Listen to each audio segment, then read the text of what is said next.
তবে মজার বিষয় হলো তিনি যখন পুনরায় এই ধানের বীজ সংরক্ষণ করে বপন করেন তখন তিনি নিজের অজান্তেই ডারউইনের কৃত্রিম নির্বাচন বা সিলেক্টিভ ব্রিডিং বা আর্টিফিশিয়াল সিলেকশনের প্রয়োগ করেছেন, যার মাধ্যমে নতুন এই ধানের জাতটি ছড়িয়ে পড়তে সক্ষম হয়।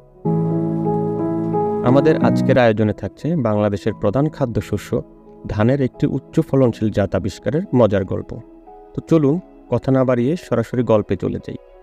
বাংলাদেশের ঝিনাইদহ জেলার আহসাননগর গ্রামের এক সাধারণ খেটে খাওয়া প্রবীণ কৃষক, নাম হরিপদ কাপালি, নিজের সামান্য কিছু কৃষিজমিতে চাষবাস করে কষ্টে সৃষ্টে জীবনযাপন করেন। ছোটবেলা থেকেই কৃষিকাজ করে আসছেন, ফলে কৃষিকাজে তার অভিজ্ঞতা অসামান্য তা বলার অপেক্ষা রাখে না। সাল 1992। অন্য সব দিনের মতো তিনি তার জমিতে ধানের যত্ন নিচ্ছেন। এমন সময় হঠাৎ করে তার চোখে পড়ল ভিন্ন জাতের একটি ঘাস জাতীয় গাছ। প্রবল আগ্রহ সহকারে তিনি এটির কাছে গেলেন, পরীক্ষা করলেন তার তীক্ষ্ণ চোখ ও অভিজ্ঞতা দিয়ে। তার কাছে এটি কোনো আগাছা বলে মনে হলো না। তিনি সেটিকে উপড়ে না ফেলে যেমন আছে তেমনই রেখে দিলেন। দিন কয়েক পর আবার গাছটিকে পর্যবেক্ষণ করলেন, দেখলেন গাছটি বেশ বড় ও সতেজ হয়ে উঠেছে এবং কিছু ধানও হয়েছে যা অন্য জাতের তুলনায় অনেক বেশি। তিনি গাছ হতে ধানগুলো সযত্নে সংগ্রহ করে আনলেন।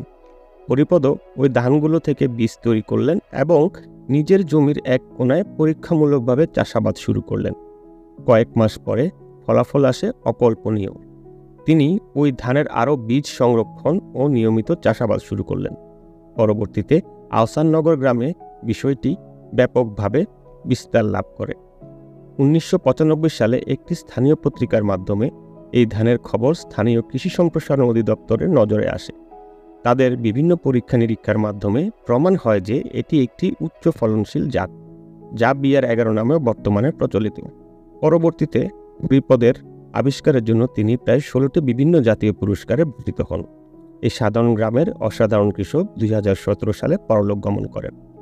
এই তো গেল হরিপদের গল্প। আপনার মনে কি প্রশ্ন উকি দিচ্ছে, এই ধান গাছ কোথা থেকে এলো? এর বৈজ্ঞানিক ব্যাখ্যাই বা কি? গাছটি কোনো অলৌকিকভাবে আসেনি, এটি এসেছে প্রাকৃতিক নির্বাচন প্রক্রিয়ার মাধ্যমে।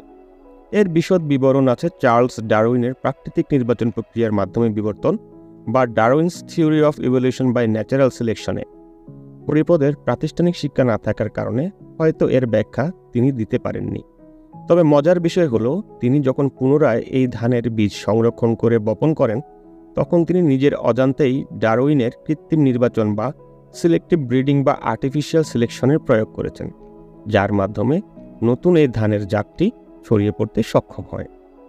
আজ তাহলে এটুকুই। পরের ভিডিওতে আসবো নতুন কোনো গল্প বা বৈজ্ঞানিক আবিষ্কারের কথা নিয়ে। সেটি মিস করতে না চাইলে আমাদের চ্যানেলটি সাবস্ক্রাইব করে নোটিফিকেশন অন করতে ভুলবেন না। ধন্যবাদ।